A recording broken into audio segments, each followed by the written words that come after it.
Vous êtes habitués à ces méthodes. Je serai la vipère lubrique, le raciste, le fasciste assassin.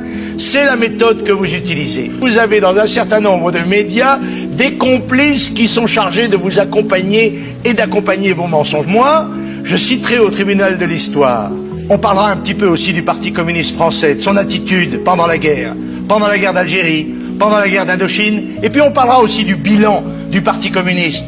Le Pen n'a aucune responsabilité dans les camps de la mort, mais les communistes en ont de très lourdes, qui, entre 39 et 41, ont collaboré avec l'Allemagne nazie, qui se sont partagés la Pologne et qui ont livré les Juifs à Hitler.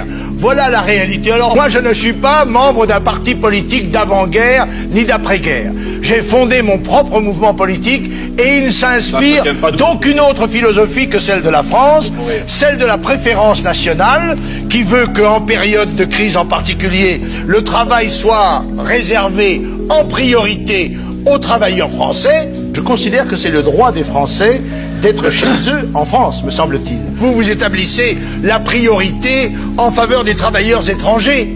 Faire venir des étrangers dans l'espoir qu'ils voteront, parce que vous êtes pour le vote des immigrés, n'est-ce pas? Bon, n'est-ce pas? Vous ne daignez pas. Bon. Vous êtes pour le vote des immigrés et vous essayez de remplacer les travailleurs français que vous perdez à chaque élection. Vous voulez la société pluriculturelle, pourquoi? C'est parce que vous voulez détruire ce pays. Vous voulez détruire les forces de l'Europe parce que ce n'est pas de la flûte que vous nous jouez, c'est du trombone. C'est trop gros, ça ne passe pas, ça ne passe plus. Ça ne passe plus parce que les gens commencent à être informés et les travailleurs savent que derrière vos promesses, il n'y a somme toute que les avantages d'une petite classe de privilégiés.